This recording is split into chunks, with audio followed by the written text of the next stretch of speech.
नमस्ते बच्चों, ज्ञान मंत्र में आप सबका स्वागत है। आज हम कक्षा 7 का पाठ 6 कर रहे हैं, रक्त और हमारा शरीर। आज इसमें आपको रक्त के बारे में बहुत सारी रोचक बातें जानने को मिलेगी, तो इस पाठ को अच्छे से समझें, यह आपके जीवन के लिए बहुत उपयोगी है। अब शुरू करते हैं। दिव्या अनिल की छोटी बहन है। यूं तो वह शुरू से ही कमजोर है, लेकिन इधर कुछ दिनों से उसे हर समय थकान महसूस रहती है। अब यहाँ पे अनिल की छोटी बहन दिव्या की बात करें, जो बहुत ज़्यादा वीक है और हमेशा थकी थकी रहती है। मन किसी काम में नहीं लगता, भूख भी पहले से कम हो गई है। अस्पताल में उसे डॉक्टर ने देखा तो कहा, लगता है दिव्या के शरीर में रक्त की कमी हो गई है। अब यहाँ पे दिव्या के शरीर में रक्त की कमी होगी और इसके बारे में आपको बता रहे हैं। जांच कराकर देखते हैं। यह कहकर उन्होंने दिव्या को रक्त की जांच के लिए पास के एक कमरे में भेज दिया। वहाँ अनिल को अपनी ही जान पहचान की डॉक्टर दीदी दिखाई दी। डॉक्टर दीदी ने कहा, कहो अनिल, कैसे आना हुआ? अनिल ने बताया कि डॉक्टर ने दिव्या को खून की जांच के लिए आपके पास भेजा है। इतना सुनते ही डॉक्टर दीदी ने दिव्या की उंगली से रक्त की कुछ बूंदें एक छोटी सी शीशी में डाल दी और स्लाइड पर लगा दी। फिर अनिल से बोली, अनिल, तुम कल अस्पताल से रिपोर्ट ले जाना। अगले दिन अस्पताल पहुंचकर अनिल ने डॉक्टर दीदी के कमरे के दरवाजे पर दस्तक दी। भीतर से आवाज आई, आ जाओ।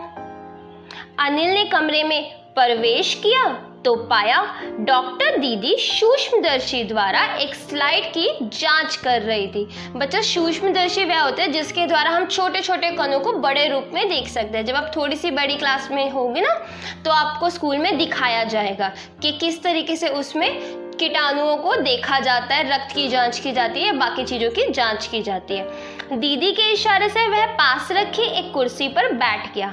स्लाइड की जांच पूरी होने पर डॉक्टर दीदी ने साबुन से हाथ धोए और तौलिए से पूछती हुई बोली, अनिल, दिव्या को एनीमिया है।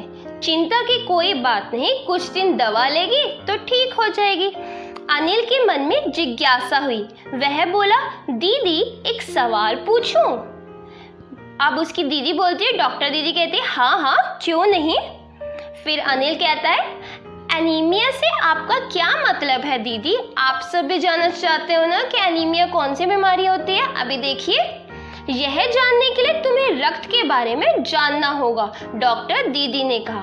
फिर बोली, अनिल, देखने में रक्त लाल द्रव के समान दिखता है, किंतु इसे सूक्ष्मदर्शी द्वारा देखें तो यह भानुमति के पिटारे से कम नहीं है।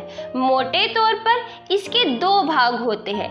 एक भाग वह जो तरल है, जिसे हम प्लाज्मा कहते हैं। अब जो रक्त का हमारा लिक्विड वाला पार्ट होता है ना, तरल वाला, उसे हम प्लाज्मा कहते हैं। दूसरा वह जिसमें छोटे बड़े कई तरह के कण होते हैं, कुछ लाल और कुछ सफेद और कुछ ऐसे जिनका कोई रंग नहीं है, जिन्हें बिंबाणु या प्लेटलेट कण कहते हैं। बच्चा, आप सबको पता है हमारे शरीर में दो प्रकार के कण तो होती है, लाल और सफेद। अब देखिए, इनके बारे में भी आपको जानने को मिलेगा। यह कण प्लाज्मा में तैरते रहते हैं। अब ये सारे जो कण हैं, ये हमारे प्लाज्मा में जो तरल वाला पदार्थ होता है ना हमारे खून का, इसमें तैरते रहते हैं। इतना कहकर डॉक्टर दीदी ने सूक्ष्मदर्शी के नीचे एक स्लाइड लगाई, उसे फोकस किया और बोली, देखो अनिल, सूक्ष्मदर्शी द्वारा जो कण तुम्हें दिखाई दे रहे हैं, ये है लाल कण। स्लाइड देख मानो आश्चर्य से उछल पड़ा था अनिल। रक्त की एक बूंद में इतने सारे कण, इसकी तो वह कल्पना भी नहीं कर सकता। वह बोला, इन्हें देखकर तो ऐसा लग रहा है मानो बहुत से छोटी छोटी बालूशाही रख दी गई हो। बच्चा, आपके भी स्कूल में सूक्ष्मदर्शी जरूर होगा। आप अपनी साइंस की टीचर से कहना, वह आपको जरूर दिखाएगी लैब में। दीदी बोली, हाँ, लाल कण बनावट में बालूशाही की तरह ही होते हैं, गोल और दोनों तरफ अवतल, यानी बीच में दबे हुए। रक्त की एक बूंद में इनकी संख्या लाखों में होती है। यदि हम 1 मिलीमीटर रक्त लें तो उसमें हमें 40 से 55 लाख कण मिलेंगे। इनके कारण ही हमें रक्त लाल रंग का नजर आता है। ये कण शरीर के लिए दिन रात काम करते हैं। अब बच्चा ये ना लाल वाले कण के बारे में बता रहे हैं कि ये हमारे शरीर में दिन रात कार्य करते हैं। सांस लेने पर साफ हवा से जो ऑक्सीजन तुम प्राप्त करते हो उसे शरीर के हर हिस्से में पहुंचाने का काम इन लाल कणों का ही है। इनका जीवन काल लगभग 4 महीने होता है। 4 महीने के होते होते ये नष्ट हो जाते हैं, लेकिन एक साथ नहीं, धीरे धीरे बेटे हर 4 महीने में अपने आप खत्म होते रहते हैं और साथ साथ नए नए बनते रहते हैं। कुछ आज, कुछ कल, कुछ उससे अगले दिन, धीरे धीरे खत्म भी होते रहेंगे और नए बनते भी रहेंगे।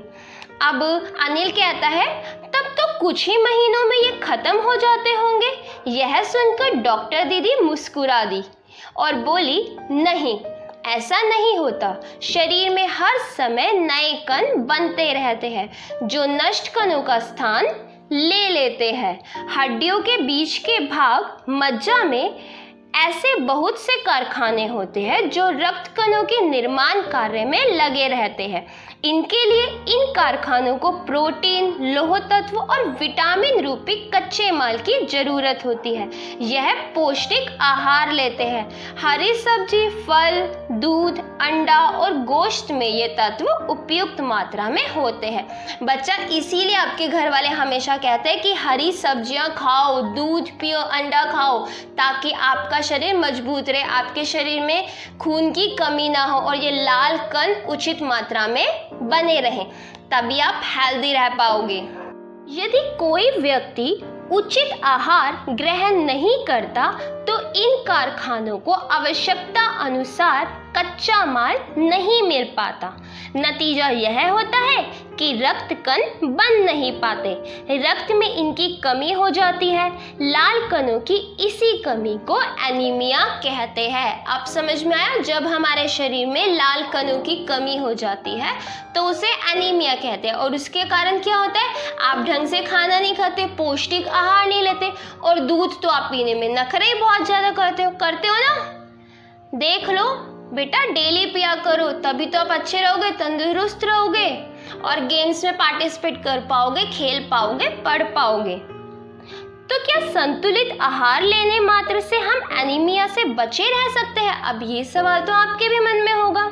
अनिल ने यह सवाल किया था। दीदी बोली, हाँ, यह कहना काफी हद तक सही होगा।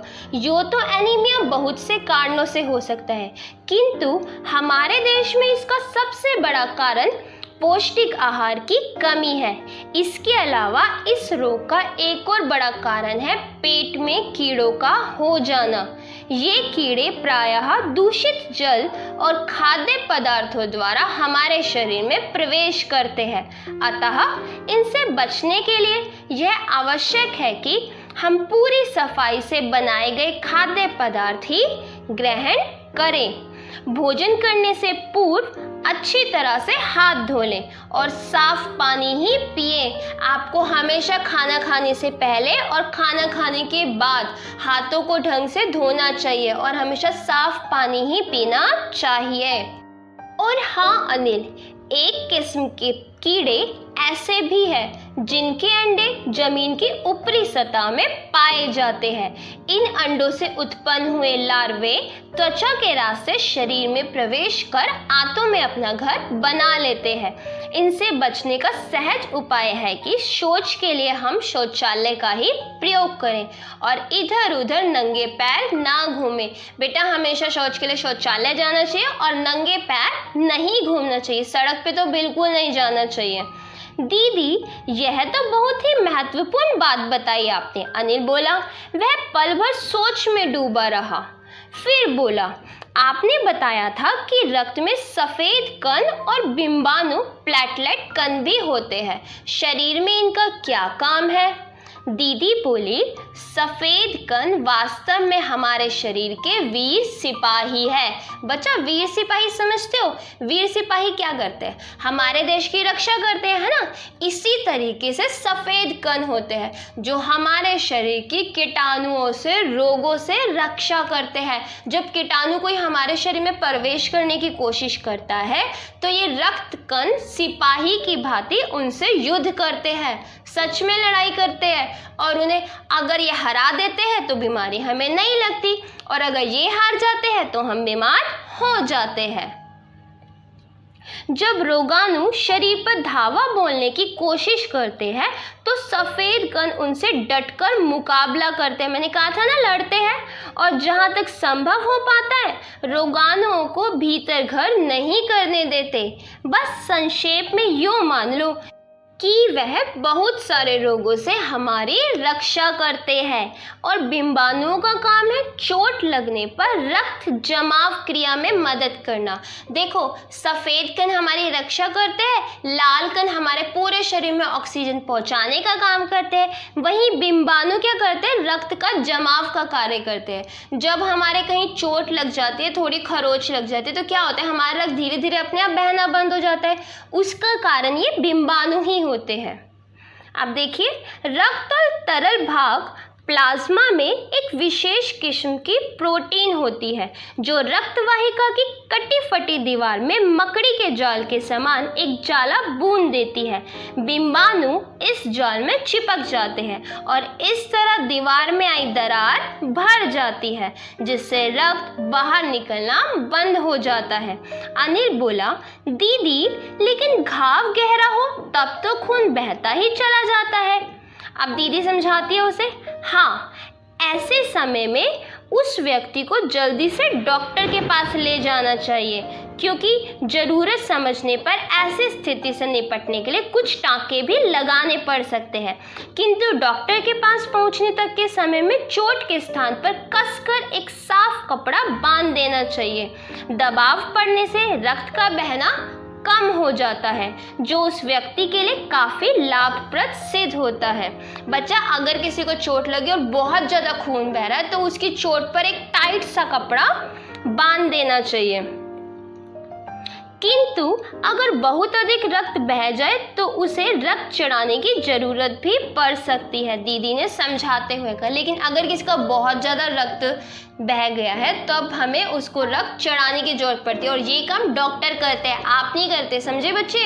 इस काम को डॉक्टर को करना होता है। उसे हॉस्पिटल में ले जाइए तो डॉक्टर अपने आप उसके रक्त की जाँच करेंगे और अपने आप चढ़ाएंगे। अनिल ने कहा, क्या ऐसे समय में किसी भी व्यक्ति का खून काम आ सकता है? दीदी बोली, अनिल, हर किसी का रक्त एक सा नहीं होता। कुछ विशेष गुणों के आधार पर रक्त को 4 मुख्य वर्गों में बांटा गया है। जरूरतमंद व्यक्ति के रक्त समूह की जांच करने के बाद उसे उसी रक्त समूह का रक्त चढ़ाया जाता है, जिसका जो ब्लड ग्रुप होता है उसे उसी का ब्लड ग्रुप चढ़ाया जाता है। लेकिन जरूरत के समय में यदि उस रक्त समूह का कोई व्यक्ति मिले ही नहीं, तब अब अनिल के मन में सवाल आया, अगर हमें उस रक्त का कोई इंसान ही ना मिले तो क्या करेंगे?